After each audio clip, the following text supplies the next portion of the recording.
Sinead O'Connor and the Rastas, Part 2. Okay, so first off, I want to read an excerpt from her biography, Rememberings, which shows the story of her first interactions with Rastafarians and reggae music when she left Ireland for London. Okay, so she's talking about going into Portobello market.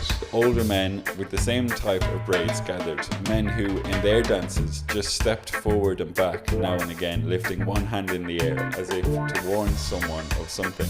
I'd been leaning against the wall behind the stall, but I couldn't make out what the young guys were singing because of their accents. Only 4 words I'd understood. Those were burn, Pope, Babylon and blood. Also, I was pretty sure I'd heard fire rhymed with liars. I sauntered around the side of the stall, looking for someone to talk to at the back of the gatherings. A plumpish old fellow was leaning on his bike outside a pub's door, lighting the very small end of a spliff that he held with the tweezers. His white hair was so long he had it wrapped around his head like a hat, but there was enough left over that it hung down the back of his blue shirt. I put my face in front of his, and over the music I said, "Can I ask you something, please?" He put the spliff behind his back and said, "What if I don't want a hand, sir?" I said, "What?" He said, "I might not want a hand, sir." I said, "What are you talking about? I'm not asking you to dance." He said, "Your question, I might not want a hand, sir." Took ages to understand. I said, "What's Babylon?" He laughed. I said, "Why are you laughing?" He laughed again.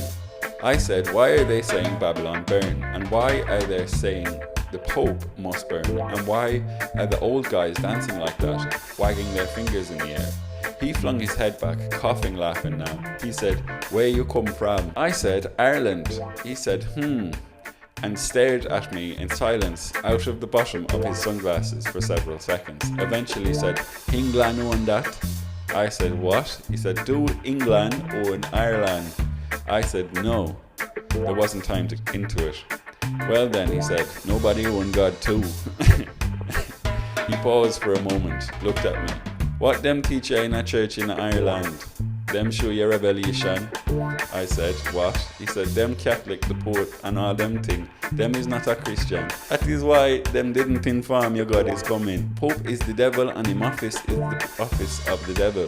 You get yourself a Bible, daughter?"